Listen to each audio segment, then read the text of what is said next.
Hello friends, कैसे हो आप सब। आई होप आप सब अच्छे होंगे और आप सबकी पढ़ाई भी अच्छी चल रही होगी। तो प्यारे विद्यार्थियों, आज की इस क्लास में हम कक्षा 7 हिंदी विषय की पुस्तक वसंत भाग 2 के अध्याय आपके भोर और बरखा के अभ्यास के समस्त प्रश्नों को हम सॉल्व करना सीखेंगे। प्यारे विद्यार्थियों, हमने आपके अध्याय 1 से लेकर 10 तक सभी के अभ्यास प्रश्नों के उत्तर बहुत अच्छे से जान लिए हैं। अगर आपने वो क्लासेस नहीं देखी है तो उनकी लिंक वीडियो के डिस्क्रिप्शन में दी हुई है, या फिर चैनल की प्लेलिस्ट पर जाकर आप बाकी सभी चैप्टर्स के अभ्यास प्रश्नों के उत्तर को आसानी से देख सकते हैं। तो चलिए क्लास हम शुरू करते हैं। देखिए, सबसे पहला प्रश्न दिया हुआ है, बंसी वारे ललना मोरे प्यारे लाल जी कहते हुए यशोदा मैया किसे जगाने का प्रयास करती है और कौन कौन सी बातें कहती है। बंसी वारे ललना मोरे प्यारे लाल जी, ये शब्द कहते हुए जो यशोदा मैया है वो किसे जगाने का प्रयास करती है और कौन कौन सी बातें कहती है। तो देखो, चित्र में जैसा कि आपको दिख रहा है कि जो यशोदा मैया है वो आपके भगवान श्री कृष्ण को, किसको, श्री कृष्ण को जगाने का क्या कर रही है, श्री कृष्ण को जगाने का प्रयास कर रही है और उन्हें अलग अलग बातें सुना रही है। तो देखें इसका उत्तर क्या होगा कि बंसी वारे ललना मोरे प्यारे लाल जी कहते हुए जो यशोदा मैया है वो किसको, श्री कृष्ण को जगाने का क्या कर रही है, प्रयास कर रही है।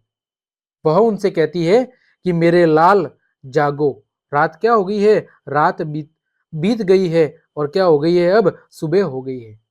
सब लोगों के घरों के जो दरवाजे हैं वो भी क्या हो गए हैं, खुल गए हैं, यानी सभी लोग क्या हो गए हैं, जाग गए हैं, उठ गए हैं। जो गोपियां है, गोपियां क्या कर रही है, गोपियां दही को बिलो रही है और तुम्हारे खाने के लिए, यानी कृष्ण भगवान को कह रही है कि तुम्हारे खाने के लिए मन भावन मक्खन वो निकाल रही है। तुम्हें जगाने के लिए, किसको, कृष्ण को जगाने के लिए सभी देव और मानव क्या हैं, खड़े हैं और जो तुम्हारे दर्शनों की क्या कर रहे हैं, प्रतीक्षा कर रहे हैं। तुम्हारे सखा यानी मित्र, ग्वाल बाल, गायों को चराने वाले बाल सखा जो मित्र है वो तुम्हारी जय जयकार कर रहे हैं। अब श्री कृष्ण लल्ला तुम क्या हो जाओ, अब तुम उठ जाओ। ठीक है, आगे बढ़े। प्रश्न संख्या 2, नीचे लिखी गई पंक्ति का आशय अपने शब्दों में लिखिए। माखन रोटी हाथ में लीनी गौवन के रखवाले, माखन रोटी हाथ में लीनी गौवन के रखवाले। तो इस पंक्ति का आशय क्या है कि गायों की रखवाली करने वाले तुम्हारे मित्र जो ग्वाल वाले हैं, जो ग्वाला लोग हैं, उन्होंने रोटी और मक्खन को अपने हाथों में ले लिया है और अब वे क्या कर रहे हैं, तुम्हारी प्रतीक्षा कर रहे हैं। इसीलिए ये कृष्ण तुम उठो और उन ग्वालों के साथ गायों को चराने के लिए जाओ। ठीक, आगे बात करें। प्रश्न संख्या 3, पढ़े हुए पद के आधार पर ब्रिज की भोर का वर्णन करना है। जो ब्रज है वहां की जो भोर होती है, जो सुबह का मौसम होता है दिन उगने से पहले का, उसका आपको क्या करना है, वर्णन करना है कि उस समय ब्रज की क्या स्थिति होती है। तो ब्रज में भोर होते ही जो ग्वालने हैं वो घर घर में दही को बिलोना शुरू कर देती है, दही को बिलोने लग जाती है और उनकी चूड़ियों की जो मधुर झंकार है वो वातावरण के अंदर गूंजने लगती है। घर घर में मंगलाचार होता है। ग्वाल बाल गायों को चराने के लिए वन में जाने की तैयारी कर रहे होते हैं। तो ये सुबह का एक मनोरम दृश्य कहाँ पर, ब्रज के अंदर सुबह सुबह दिखाई देता है कि जो गोपियां है या जो ग्वालने हैं वो अपने अपने घरों में दही को बिलोना शुरू कर देती है और उनकी जो कंगन की आवाज है, जो चूड़ियों की आवाज है, उससे पूरा ब्रज का वातावरण गुंजमान हो जाता है। ठीक है, साथ ही साथ जो ग्वाल बाल है, गायों को चराने वाले छोटे छोटे ग्वाले हैं, वो रोटी और दही को लेकर गायों को चराने की तैयारी में लग जाते हैं। आगे बात करें। प्रश्न संख्या 4, मीरा को सावन मन को भावन क्यों लगने लगा। मीरा को जो सावन महीना है वो मन भावन, मन को भाने वाला, सुहावना क्यों लगने लगा। तो मीरा को सावन मन भावन इसलिए लगने लगा क्योंकि सावन की फुहारों में मन में उमंग जगाने लगती है। क्योंकि सावन की जो फुहारें हैं वो मीरा के मन में क्या करती है, मीरा के मन में उमंग जगाती है, खुशी जगाती है, मिलने का भाव जगाती है और उन्हें यह आभास होने लगता है कि श्री कृष्ण अब उनसे मिलने के लिए आने वाले हैं। और इसी खुशी के अंदर सावन का जो महीना है वो क्या कर देता है, उन्हें उमंग और उनके मन को क्या कर देता है, मोहित कर देता है। आगे प्रश्न संख्या 5, पाठ के आधार पर सावन की विशेषता लिखनी है। पाठ के आधार पर सावन महीने की क्या लिखनी है, पाठ के आधार पर आपको सावन महीने की विशेषता लिखनी है। तो आप सबने देखा होगा कि सावन के महीने में बादल आकाश में घमघोर हो जाते हैं और साथ ही साथ बूंदाबांदी हल्की हल्की बारिश शुरू हो जाती है। तो सावन के आते ही बादल चारों दिशाओं में उमड़ घुमड़ कर क्या करने लगते हैं, विचरण करने लगते हैं। बिजली चमकने लगती है, वर्षा की नन्ही नन्ही बूंदे बरसती है, ठंडी ठंडी हवाएं बहना शुरू हो जाती है और मौसम क्या हो जाता है, मौसम बिल्कुल सुहावना हो जाता है। तभी तो लोग सावन के महीने में घूमने जाते हैं और तभी तो सावन का महीना किसका महीना होता है, महादेव जी का महीना होता है। सभी लोग सावन के व्रत गिरते हैं, पकड़ते हैं और उन व्रत के अंदर जगह जगह महादेव जी के दर्शन करने के लिए वो जाया करते हैं।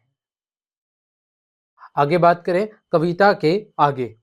मीरा भक्ति काल की प्रसिद्ध कवयित्री थी।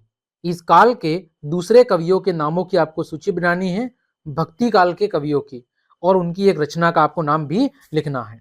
तो देखें, एक तो आपकी मीराबाई होगी जो भक्ति काल की एक महान कवयित्री थी। इसके बाद आपके ये दूसरे वाला चित्र किसका है, कबीरदास जी का।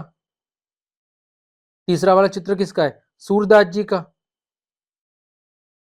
अगला वाला चित्र किसका है, तुलसीदास जी का, है ना। और अगला जो चित्र है वो है आपके जायसी का।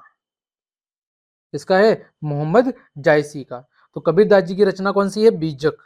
सूरदास की सुरसागर, तुलसीदास जी की रामचरितमानस और जायसी की पद्मावत। तो ये आपके भक्ति काल के कुछ महत्वपूर्ण कवियों के नाम हैं और उनकी रचना।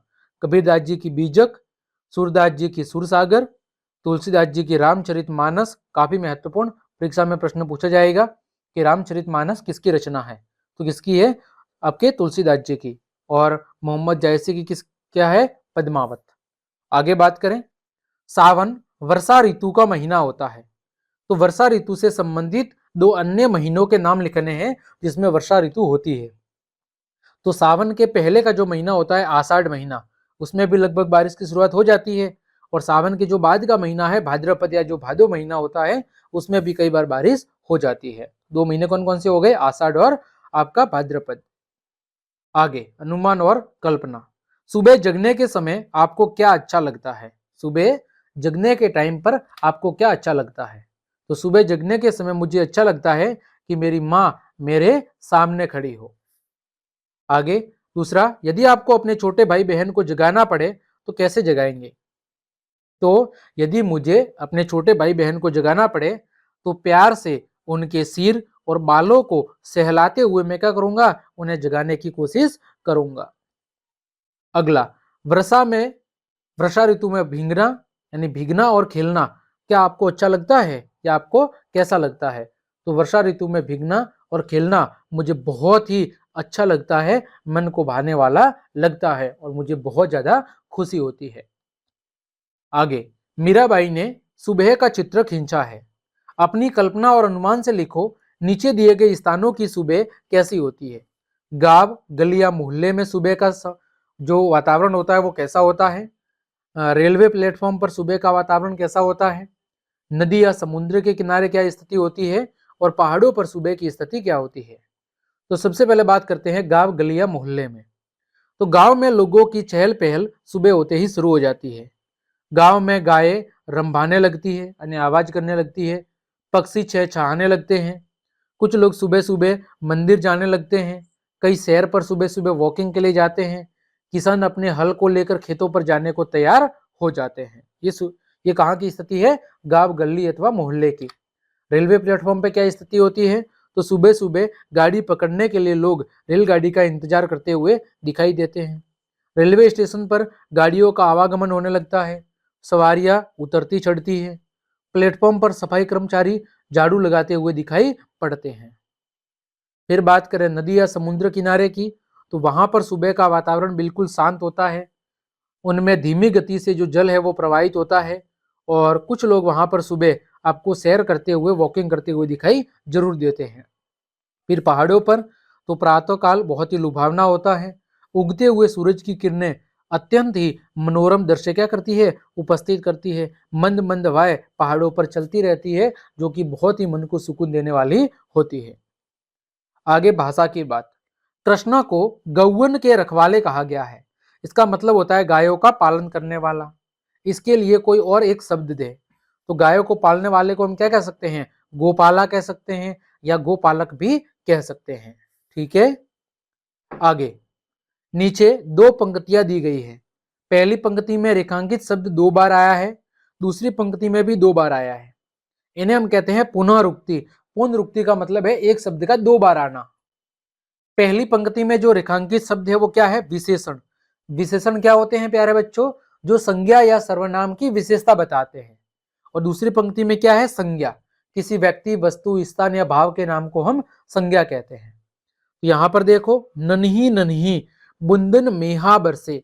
तो यहाँ पर जो नन्ही नन्ही है वो क्या है, विशेषण है। फिर घर घर खुले किवारे। तो यहाँ पर घर घर क्या है, तो ये आपका संज्ञा शब्द है। तो इसी तरह आपको दो दो उदाहरण और खोजकर लिखने हैं और बताना है कि विशेषण कौन सा है और संज्ञा कौन सी है। ठीक है, जैसे मीठी मीठी बातें। तो यहाँ पर मीठी मीठी क्या है, विशेषण। और फिर फूल फूल महके। तो यहाँ पर फूल क्या है, आपकी संज्ञा। ठीक, इसी तरह आपको दो दो उदाहरण और लिखने हैं। तो देखें, विशेषण पुनरुक्ति। पहला है गरम गरम। बुआ ने गरम गरम पकोड़े बनाए। तो पकोड़ों की विशेषता क्या होगी कि वो कैसे है, गरम गरम। फिर तरह तरह, बाग में तरह तरह के फूल खिले थे। तो तरह तरह क्या है, विशेषता, विशेषण है। फिर सुंदर सुंदर, सुधा ने सुंदर सुंदर साड़ियों का चुनाव कर लिया। फिर मीठे मीठे, सबरी ने मीठे मीठे बेर राम को खिलाए। तो यहां पर ये सारे शब्द क्या कर रहे हैं, विशेषता बता रहे हैं। तो जो शब्द संज्ञा या सर्वनाम की विशेषता बताते हैं उन्हें हम क्या कहते हैं, विशेषण शब्द कहते हैं। फिर बात आती है संज्ञा पुनरुक्ति की। जैसे गली गली, नेताओं ने गली गली में प्रचार शुरू कर दिया। फिर गांव गांव, सरकार ने गांव गांव में नल लगवाने का प्रस्ताव जारी किया। फिर बच्चा बच्चा, तो मोहल्ले का बच्चा बच्चा यह बात जान गया कि मंदिर में चोरी एक बूढ़े आदमी ने ही की है। फिर वन वन, तो राम लक्ष्मण और सीता वनवास के समय वन वन क्या रहे, वन वन भटकते रहे। तो यहां पर ये जो शब्द है, गली गली, गांव गांव, बच्चा बच्चा, वन वन, ये क्या है, आपके संज्ञा शब्द है। तो इस तरह प्यारे विद्यार्थियों, हमने भोर और बरखा नामक अध्याय के अभ्यास के समस्त प्रश्नों के उत्तर बहुत अच्छे से जान लिए हैं। उम्मीद करता हूं सभी प्रश्नों के उत्तर आपको बहुत अच्छे समझ में आ गए होंगे। तो क्लास देखने के लिए आप सभी का धन्यवाद। मिलते हैं अगली क्लास में, तब तक के लिए आप सबको जय हिंद, जय भारत।